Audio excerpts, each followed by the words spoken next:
There is a popular view that democracy is a sufficient condition for freedom.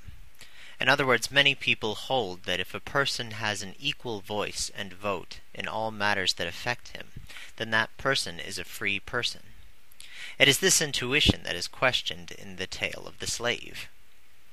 The Tale of the Slave is an excerpt from Anarchy, the State, and Utopia by Robert Nozick. In Anarchy, the State, and Utopia, Nozick defends libertarianism, and The Tale of the Slave comes at the end of Part 2, in which he examines the various arguments for a more powerful than libertarian state, and attempts to refute them. The Tale of the Slave seeks to push intuitions that a person can not only have their liberty curtailed in a democratic society, but that that person may actually be considered enslaved. Nozick begins by asking you, the reader, to imagine that this tale is about you.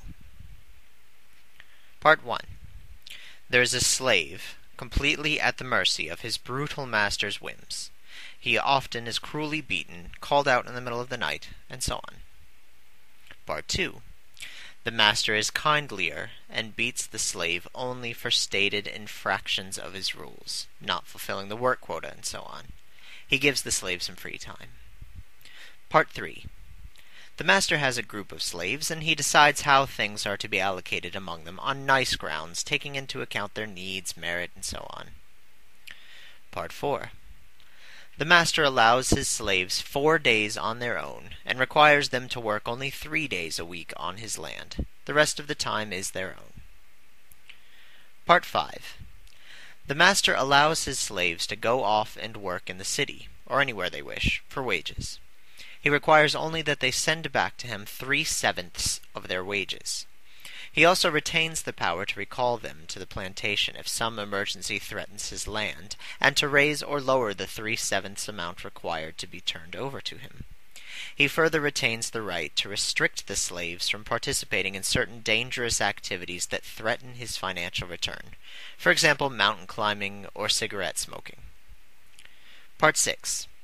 The master allows all of his 10,000 slaves, except you, to vote, and the joint decision is made by all of them.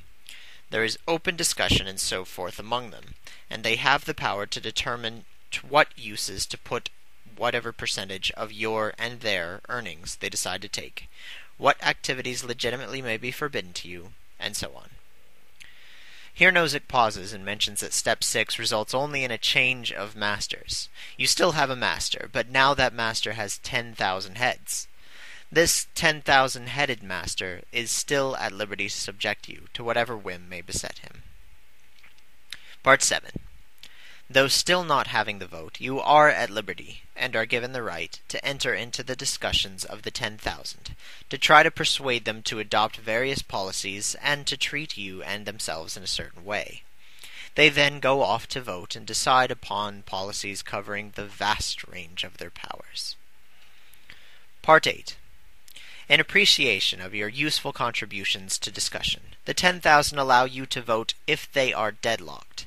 They commit themselves to this procedure. After the discussion, you mark your vote on a slip of paper, and they go off and vote. In the eventuality that they divide evenly on some issue, 5,000 for and 5,000 against, they look at your ballot and count it in. This has never yet happened. They have never yet had occasion to open your ballot. A single master might also commit himself to letting his slave decide any issue concerning him about which he, the master, was absolutely indifferent. Part 9. They throw your vote in with theirs. If they are exactly tied, your vote carries the issue. Otherwise, it makes no difference in the electoral outcome. The question is, which transition from Case 1 to Case 9 made it no longer the tale of the slave?